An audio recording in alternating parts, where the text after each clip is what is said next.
alamin. Puji syukur marilah sama-sama kita ucapkan, yang mana pada hari ini kita masih diberi kesempatan sehingga kita dapat duduk bersama untuk berbagi atau melakukan sharing, di mana di sini saya akan membagi pengalaman saya, yaitu mengenai aksi nyata budaya positif. Tentunya di sini kita mungkin ibu-ibu bertanya apa itu budaya positif. Kira-kira mungkin di sekolah-sekolah yang terkenal atau di sekolah modern, budaya positif itu bisa sering dikatakan dengan budaya mutu. Jadi di sini menurut Bapak Ki Haji Dewantara, yaitu Bapak pendidikan kita, pendidikan itu diibaratkan sebagai petani, yang mana petani tersebut menanam padinya. Bila ingin menghasilkan bibit yang unggul, tentunya petani tersebut dia harus menyiraminya, memberi pupuk, dan tentunya juga harus di lahan yang benar-benar cocok, sehingga menghasilkan benar-benar bibit yang unggul. Kemudian di sini demikian juga dengan kita sebagai seorang guru, apabila kita ingin murid kita menghasilkan potensi yang lebih baik, tentunya kita juga kita ingin menghasilkan generasi yang unggul. Tentunya guru harus memiliki berbagai cara untuk menghasilkan benar-benar menghasilkan anak yang unggul dan berkualitas. Seperti petani tadi yang menanam padi, tanaman padinya dengan tanaman yang unggul dan sesuai dengan lahan yang cocok dengan lahannya dan sesuai. Sama juga dengan murid akan menjadi sesuai potensi bila dia berada di lingkungan sekolah yang positif dan di sekolah yang positif. Nah, itulah yang dimaksud dengan budaya positif. Namun, walaupun demikian petani tersebut telah berusaha menjadi tanaman padi, namun dia tidak bisa merubah tanaman padi tersebut menjadi tanaman namun walaupun petani tersebut berusaha menjadikan tanaman padi menjadi bibit yang unggul, akan tetapi petani tersebut tidak bisa mengubah tanaman padi menjadi tanaman jagung. Begitu juga seorang guru tidak bisa merubah dan mengontrol murid sesuka dan sebagaimana yang ingin sesuka hati dia, sesuka hati kita, sebagaimana yang kita inginkan. Karena kenapa? Murid tersebut mungkin dia memiliki keinginannya sendiri. Jadi tidak bisa kita paksa sebagaimana yang kita inginkan. Kemudian sebelum kita gali lebih lanjut tentang teori disiplin restitusi dari Daniel Rosen, mari kita menyamakan model berpikir kita tentang disiplin itu sendiri. Lazimnya disiplin dikaitkan dengan kontrol. Dalam hal ini guru mengontrol untuk menghadapi murid. Jadi ilusi guru mengontrol murid. Pada dasarnya seorang guru tidak bisa mengontrol murid apabila murid tersebut tidak memilih untuk melakukannya. Walaupun tampak kita sudah mengontrol perilaku murid tersebut, namun hal ini murid tidak bisa hal ini karena murid tersebut sedang mengizinkan dirinya untuk kita. Ilustrasi bahwa semua kekuatan positif efektif dan bermanfaat. Penguatan positif atau bujukan adalah bentuk-bentuk kontrol segala usaha untuk mempengaruhi murid agar mengulang suatu perilaku tertentu. Ada suatu usaha untuk mengontrol murid tersebut. Kemudian ilusi bahwa kritik dan membuat orang merasa bersalah dapat menguatkan karakter. Jadi di sini menggunakan kritik dan rasa bersalah untuk mengontrol murid. Kita biasa mengontrol murid. Mengontrol murid kita menggunakan kritikan untuk mengontrol murid tersebut agar murid tersebut bisa melakukan sesuatu sekehendak hati kita seperti yang kita inginkan. Kemudian ilusi bahwa seorang dewasa memiliki hak untuk memaksa. Nah, di sini banyak orang dewasa yang percaya bahwa mereka memiliki tanggung jawab untuk membuat murid-murid tersebut berbuat hal-hal yang tertentu. Apapun yang dilakukannya dapat diterima. Selama kemudian kita memaksa, orang dewasa biasanya memaksa murid-murid itu berbuat seperti yang dikehendakinya. Orang dewasa akan menyadari bahwa perilaku memaksa tidak akan efektif untuk jangka panjang dan sebuah hubungan perusahaan akan terbentuk. Disinilah terkadang orang dewasa tersebut apabila anak itu udah besar, jadi apabila kita menggunakan ilusi bahwa orang dewasa memiliki hak untuk memaksa, disinilah akan terjadi permusuhan. Jadi anak tersebut akan membenci kita. Dia tidak senang dengan kita karena dia merasa kita memaksanya. Bila kita ingin membuat sebuah kemajuan perlahan sedikit demi sedikit, ubahlah sikap dan perilaku kita. Di sini, ubahlah bagaimana cara kita memandang dunia, cara kita memandang manusia, dan cara memandang kita paradigma dalam aspek-aspek tertentu yang tentang realitasnya. Kemudian di sini ada stimulus respon lawan teori kontrol dan adanya pandangan tentang dunia. Menurut stimulus respon tentang dunia, realitas kebutuhan kita sama. Sedangkan menurut teori kontrol tentang dunia, realitas kebutuhan kita berbeda. Kemudian semua orang melihat hal yang sama. Setiap orang memiliki gambaran yang berbeda. Kemudian kita mencoba, menurut stimulus respon lawan teori kontrol, kita mencoba mengubah orang agar berpandangan sama dengan kita. Sedangkan teori kontrol tentang dunia, kita berusaha memahami pandangan orang lain tentang dunia. Kemudian menurut perilaku buruk dilihat sebagai suatu kesalahan. Kemudian menurut teori kontrol tentang dunia, semua perilaku manusia memiliki tujuan. Orang lain bisa mengontrol saya. Sedangkan menurut teori kontrol tentang dunia, hanya Anda yang bisa mengontrol diri Anda. Dan saya bisa mengontrol orang lain. Kemudian menurut teori kontrol tentang dunia, Anda tidak bisa mengontrol orang lain.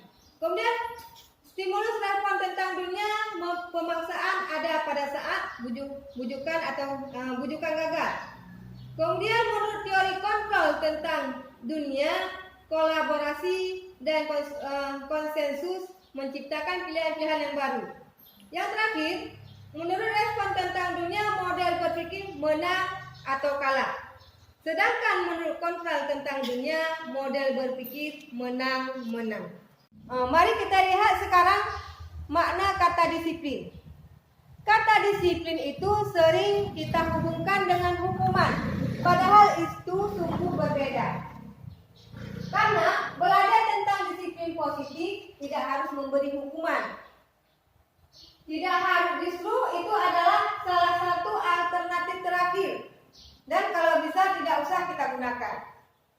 Bapak pendidikan kita, yaitu Ki Hajar Dewantara, menyatakan bahwa di mana ada kemerdekaan, disitulah ada disiplin yang kuat. Sungguh pun disiplin itu bersifat self-disiplin, yaitu kita sendiri yang mewajibkan dengan sekeras-kerasnya. Tetapi itu sama saja sebab jikalau kita tidak cakap melakukan self-disiplin, wajiblah penguasa lain mendisiplinkan diri kita. Dan peraturan dan kiat inilah harus ada dalam suasana yang merdeka, yaitu merdeka dalam yang dimaksud ini ya, di sini adalah merdeka belajar. Di situ Ki Hajar Dewantara menyatakan bahwa untuk mencapai kemerdekaan atau konsep pendidikan yang kita cita-citakan, maka atau untuk menciptakan murid yang merdeka, syarat utamanya adalah harus ada disiplin yang kuat. Disiplin yang dimaksud di sini adalah mendisiplinkan diri yang memiliki motivasi eksternal. Bukan jika kita tidak memiliki motivasi internal, maka kita memerlukan pihak lain untuk melakukannya, untuk mendisiplinkan diri kita. Contohnya misalnya motivasi eksternal, yaitu yang berada di luar. Kemudian karena berasal dari luar, bukan dari diri kita sendiri. Kemudian ini sangat susah karena kenapa? Karena bukan berada di dalam dirinya si anak, tetapi di luar diri anak itu sendiri. Kemudian untuk menjadi seorang anak atau pengikut seseorang harus paham betul alasan mengapa harus mengikuti suatu aliran atau aturan.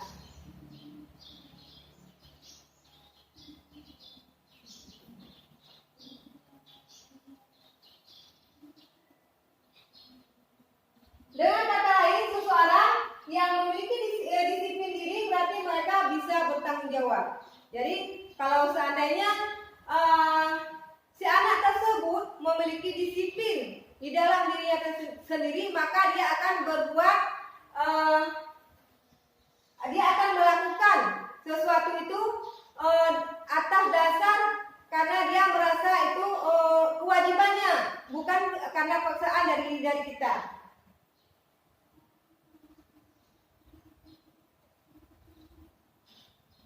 Selanjutnya ada 3 motivasi perilaku manusia untuk menghindari ketidaknyamanan atau hukuman.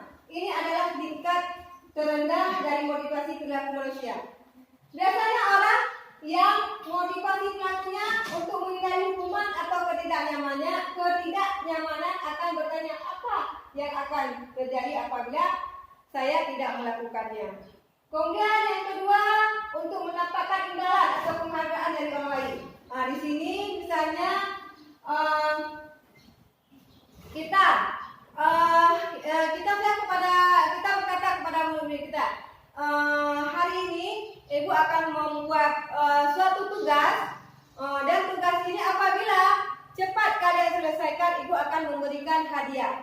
Hadiahnya misalnya kita sudah menggunakan kita sudah menyediakan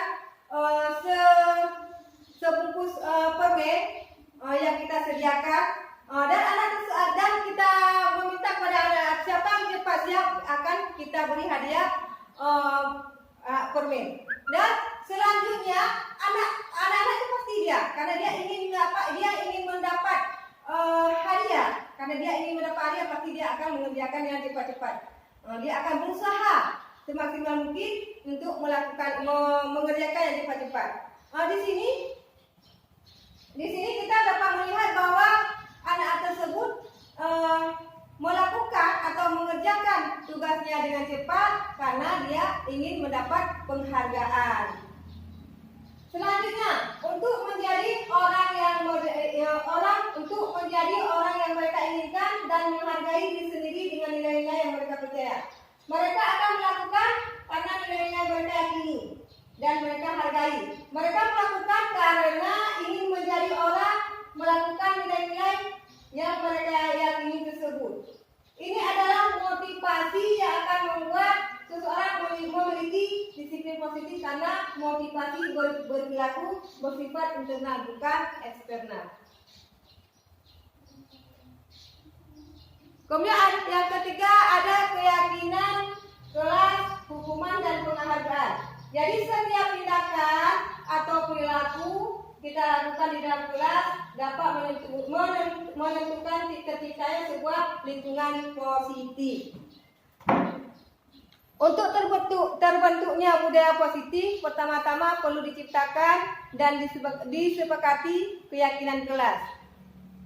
Mengapa keyakinan kelas? Mengapa tidak peraturan kelas? Pertanyaan berikut adalah mengapa kita memiliki peraturan tentang menggunakan helm? Mengapa kita? Kira-kira menurut ibu-ibu, kenapa kita harus menggunakan helm saat kita mengendarai kendaraan beroda dua?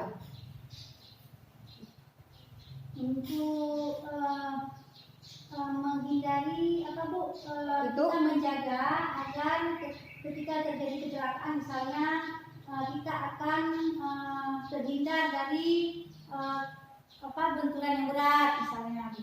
ya. Itu menjaga diri kita sendiri, ya. keamanan. Ya.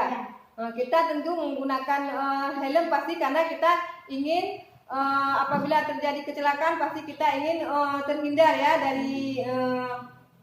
dari kecelakaan tersebut. Kemudian menurut Gerson, suatu keyakinan akan lebih memotivasi seseorang dari dalam atau memotivasi secara instinktif.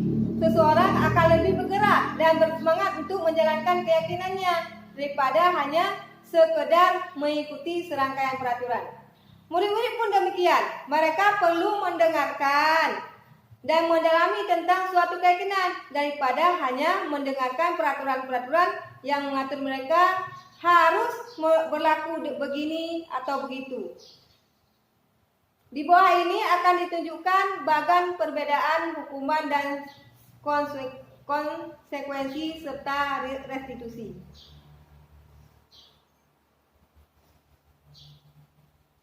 Bila kita melihat bagan di bawah ini, disiplin merupakan identitas berhasil atau sukses, dan hukuman merupakan identitas gagal. Disiplin ini di sini terbagi dua bagian, yaitu disiplin dengan sanksi atau konsekuensi dan disiplin dengan restitusi. Di sini ada identitas gagal, yaitu kemudian ada identitas berhasil atau sukses. Hukuman sesuatu yang meyakinkan harus terjadi. Kemudian ada tidak nyaman untuk murid atau anak untuk jangka waktu panjang. Kemudian di sini ada identitas berhasil, yaitu disiplin, sanksi atau konsekuensi. Sesuatu harus terjadi. Kemudian restitusinya merupakan pilihan. Yang terakhir, murid akan membenci peraturan. Kemudian murid akan menghormati peraturan. Restitusinya, murid akan menghormati dirinya dan orang lain. Berdasarkan bagan di atas, maka kita bisa menyimpulkan bahwa hukuman bersifat tidak terencana atau tiba-tiba. Anak atau murid tidak tahu apa yang akan terjadi dan tidak dilibatkan. Sedangkan hukuman bersifat satu arah dari pihak guru yang memberikan hukuman, dan muridnya hanya menerima hukuman tanpa suatu diskusi atau penghargaan dan pengarahan dari pihak guru. Jadi murid tidak tahu kapan dia dihukum, kapan dia karena dia hukuman itu kan saat dia berbuat salah baru kita hukum. Jadi murid itu tidak tahu kapan dia akan dihukum.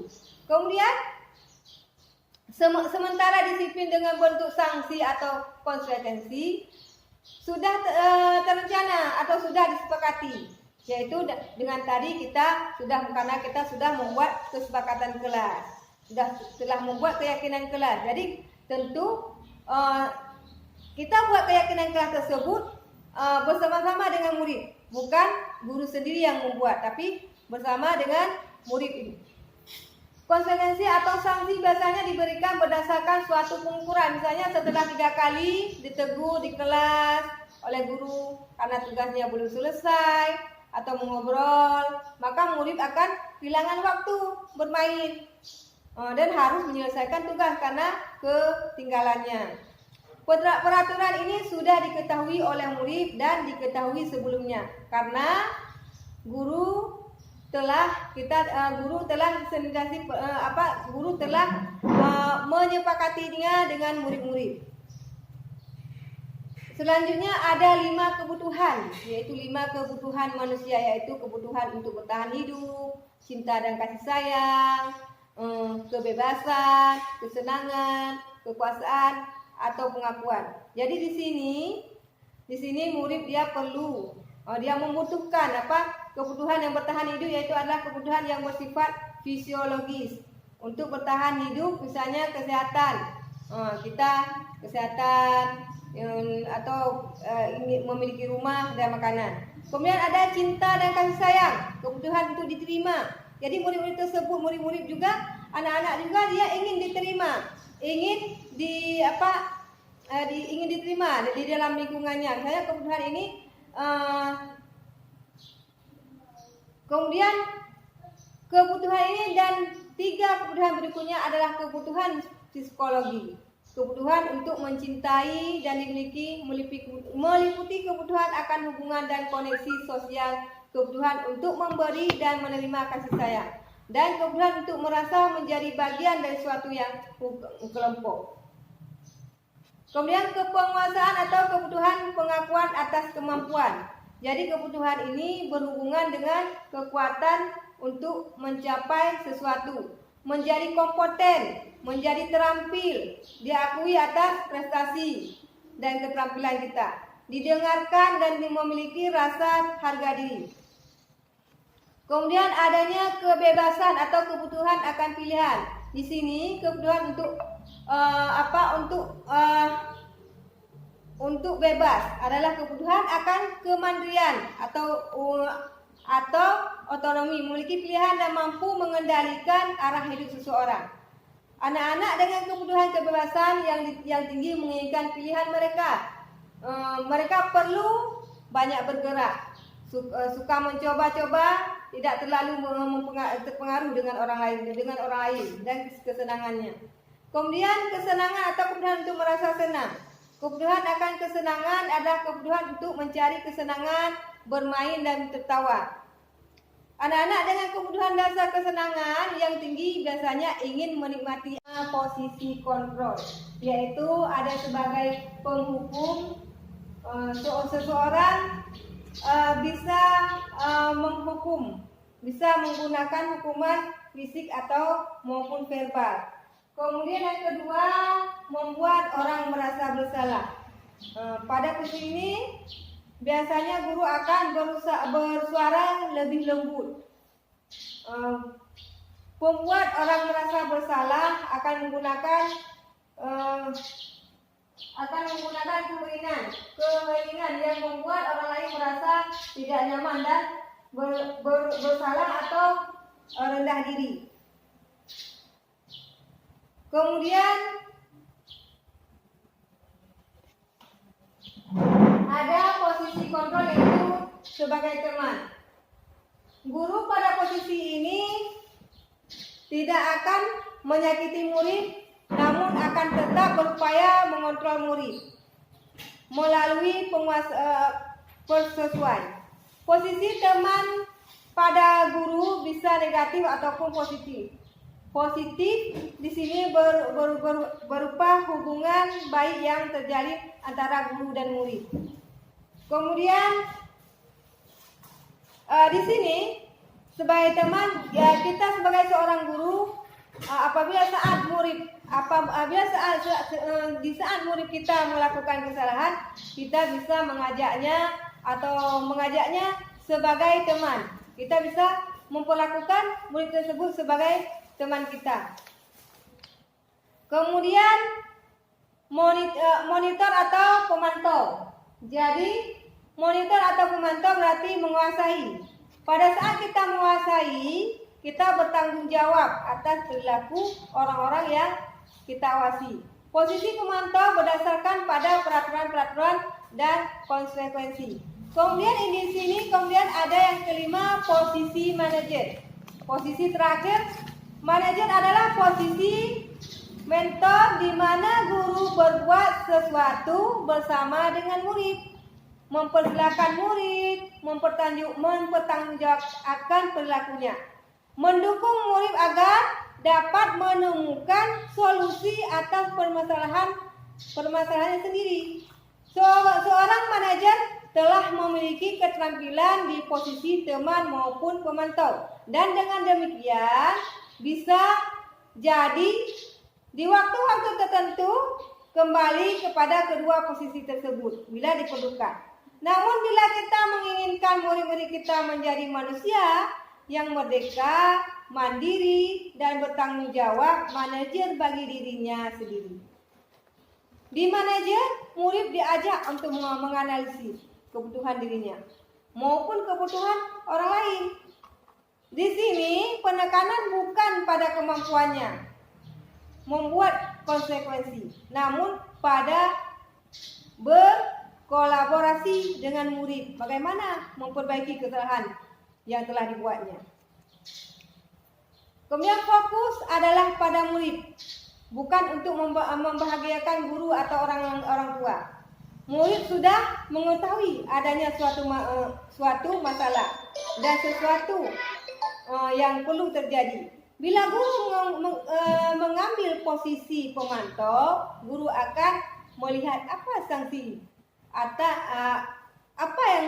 sanksi, apa peraturannya. Namun pada posisi manajer, guru akan mengembalikan tanggung jawab pada murid untuk mencari jalan keluar permasalahan, tentu dengan bimbingan guru. Selanjutnya, segitiga restitusi. Restitusi adalah proses menciptakan kondisi bagi murid untuk memperbaiki kesalahan mereka sehingga mereka bisa kembali pada kelompok mereka dengan karakter yang lebih kuat. Restitusi membangun murid menjadi memiliki tujuan disiplin positif dan memulihkan dirinya setelah berbuat kesalahan. Melalui restitusi, ketika murid berbuat salah, guru akan menanggapi dengan cara yang memungkinkan murid untuk membuat evaluasi internal tentang apa yang dapat mereka lakukan untuk memperbaiki kesalahan mereka dan mendapatkan kembali harga dirinya. Restitusi bukan untuk menembus kesalahan, namun untuk belajar dari kesalahan. Dalam restitusi, ketika murid berbuat salah, guru tidak mengarahkan untuk menembus kesalahannya dengan membayar sejumlah uang atau memperbaiki kerugiannya yang timbul atau sekadar meminta maaf. Karena kalau fokusnya ke sana, maka murid yang berbuat salah akan fokus pada tindakan untuk menebus kesalahannya dan menghindari ketidaknyamanan yang bersifat eksternal, bukannya pada upaya memperbaiki diri yang lebih bersifat internal.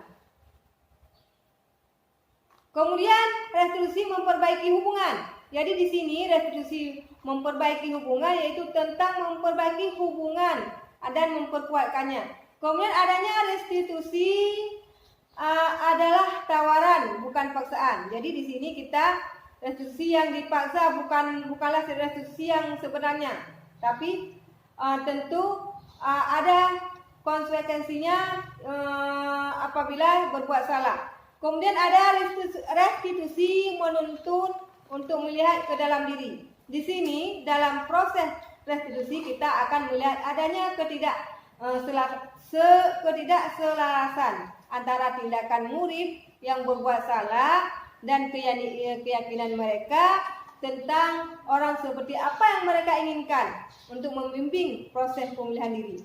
Kemudian selanjutnya restitusi mencari kebutuhan dasar yang mendasari tindakan. Untuk berpindah dari evaluasi diri ke restitusi diri, penting bagi murid untuk memahami dampak dan tindakan apa yang telah dilakukannya. Kemudian terhadap orang lain, dia akan berusaha memperbaikinya. Kemudian yang selanjutnya, restitusi diri adalah cara yang paling baik. Dalam restitusi diri, murid belajar untuk mengubah kebiasaan, kecenderungannya untuk mengomentari orang lain. Dia akan berusaha merubah dirinya sendiri, bukan karena dipaksa oleh orang lain. Selanjutnya, menstabilkan identitas, yaitu bagian dasar dari segitiga bertujuan untuk mengubah identitas anak dari orang yang gagal karena melakukan kesalahan menjadi orang yang sukses. Selanjutnya, validasi tindakan yang salah. Setiap tindakan kita lakukan dengan suatu tujuan, yaitu memenuhi kebutuhan dasar. Yang terakhir yaitu menanyakan keyakinan. Ada 3 alasan untuk ini. Pertama, rasa bersalah menguras energi. Rasa bersalah membutuhkan energi yang sama dengan energi yang dibutuhkan untuk mencari penyelesaian masalah. Kedua, ketika kita merasa bersalah, kita mengalami identitas kegagalan. Dalam kondisi ini, orang akan cenderung untuk menyalahkan orang lain atau mempertahankan dirinya daripada mencari solusi. Ketika perasaan bersalah membuat kita terperangkap pada masa lalu, di mana kita sudah tidak berbuat apa-apa. Kita hanya bisa mengontrol apa yang akan terjadi di masa kini dan masa yang akan datang. Jadi hanya ini yang dapat saya kontrol, yang dikembangkan oleh Daniel Bosen dengan pendekatan restitusi yang disebut dengan 5 posisi kontrol, yaitu ada sebagai penghukum.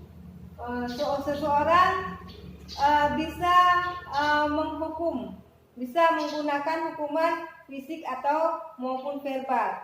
Kemudian yang kedua, membuat orang merasa bersalah. Pada posisi ini biasanya guru akan bersuara lebih lembut. Pembuat orang merasa bersalah akan menggunakan keheningan yang membuat orang lain merasa tidak nyaman dan bersalah atau rendah diri. Kemudian ada posisi kontrol, yaitu sebagai teman. Guru pada posisi ini tidak akan menyakiti murid, namun akan tetap berupaya mengontrol murid melalui persesuaian. Posisi teman pada guru bisa negatif ataupun positif. Positif di sini berupa hubungan baik yang terjalin antara guru dan murid. Kemudian di sini sebagai teman, ya, kita sebagai seorang guru, apabila saat murid kita melakukan kesalahan, kita bisa mengajaknya sebagai teman. Kita bisa memperlakukan murid tersebut sebagai teman kita. Kemudian monitor atau pemantau. Jadi monitor atau pemantau berarti menguasai. Pada saat kita menguasai, kita bertanggung jawab atas perilaku orang-orang yang kita awasi. Posisi pemantau berdasarkan pada peraturan-peraturan dan konsekuensi. Kemudian di sini ada yang kelima, posisi manajer. Posisi terakhir, manajer adalah posisi mentor di mana guru berbuat sesuatu bersama dengan murid, mempersilahkan murid mempertanggungjawabkan perilakunya. mendukung murid agar dapat menemukan solusi atas permasalahannya sendiri. Seorang manajer telah memiliki keterampilan di posisi teman maupun pemantau, dan dengan demikian bisa jadi di waktu-waktu tertentu kembali kepada kedua posisi tersebut bila diperlukan. Namun bila kita menginginkan murid-murid kita menjadi manusia yang merdeka, mandiri, dan bertanggung jawab, manajer bagi dirinya sendiri. Di manajer, murid diajak untuk menganalisis kebutuhan dirinya maupun kebutuhan orang lain. Di sini penekanan bukan pada kemampuannya membuat konsekuensi, namun pada berkolaborasi dengan murid bagaimana memperbaiki kesalahan yang telah dibuatnya. Kemudian fokus adalah pada murid, bukan untuk membahagiakan guru atau orang tua. Murid sudah mengetahui adanya suatu masalah dan sesuatu yang perlu terjadi. Bila guru mengambil posisi pemantau, guru akan melihat apa sanksi, apa sanksi, apa peraturannya. Namun pada posisi manajer, guru akan mengembalikan tanggung jawab pada murid untuk mencari jalan keluar permasalahan, tentu dengan bimbingan guru. Selanjutnya, segitiga restitusi. Restitusi adalah proses menciptakan kondisi bagi murid untuk memperbaiki kesalahan mereka sehingga mereka bisa kembali pada kelompok mereka dengan karakter yang lebih kuat. Restitusi membangun murid menjadi memiliki tujuan disiplin positif dan memulihkan dirinya setelah berbuat kesalahan. Melalui restitusi, ketika murid berbuat salah, guru akan menanggapi dengan cara yang memungkinkan murid untuk membuat evaluasi internal tentang apa yang dapat mereka lakukan untuk memperbaiki kesalahan mereka dan mendapatkan kembali harga dirinya. Restitusi bukan untuk menembus kesalahan, namun untuk belajar dari kesalahan. Dalam restitusi, ketika murid berbuat salah, guru tidak mengarahkan untuk menembus kesalahannya dengan membayar sejumlah uang atau memperbaiki kerugiannya yang timbul, atau sekadar meminta maaf. Karena kalau fokusnya ke sana, maka murid yang berbuat salah akan fokus pada tindakan untuk menebus kesalahannya dan menghindari ketidaknyamanan yang bersifat eksternal, bukannya pada upaya memperbaiki diri yang lebih bersifat internal.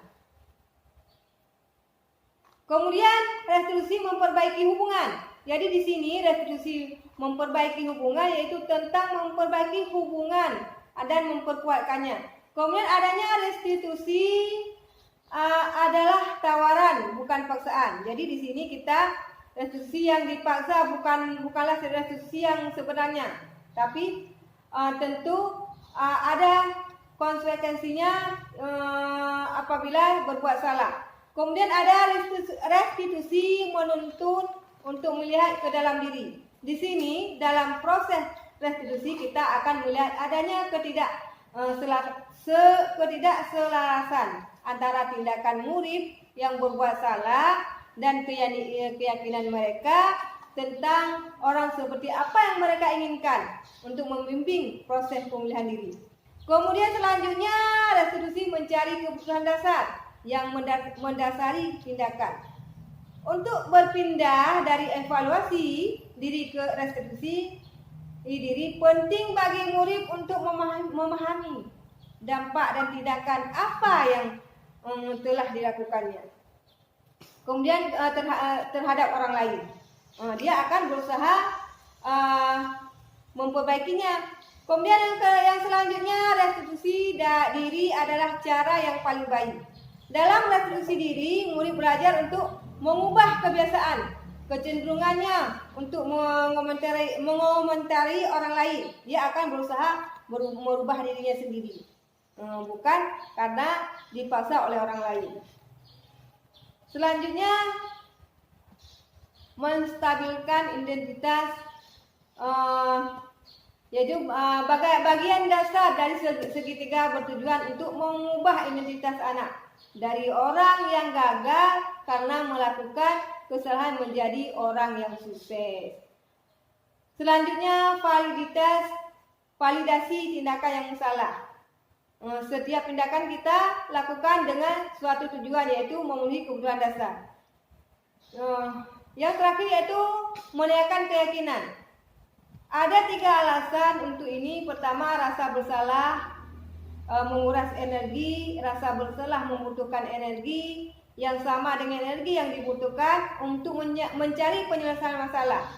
Kedua, ketika kita merasa bersalah, kita mengalami identitas kegagalan. Dalam kondisi ini, orang akan cenderung untuk menyalahkan orang lain atau mempertahankan dirinya daripada mencari solusi. Ketika perasaan bersalah membuat kita terperangkap pada masa lalu, di mana kita sudah tidak berbuat apa-apa.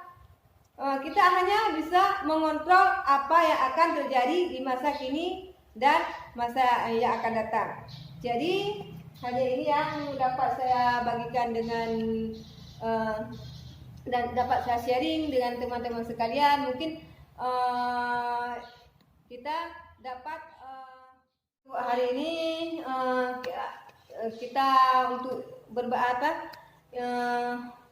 kita cukupkan dulu di sini. Mungkin nanti kita akan berbagi kembali atau kita akan sharing kembali. Jadi apabila tadi ada mungkin kesalahan atau kesalahan dalam penyampaiannya, mohon dimaklumi karena ini kita sama-sama belajar dan sama-sama sharing, berbagi pendapat. Jadi saya akhiri dengan Assalamualaikum warahmatullahi wabarakatuh.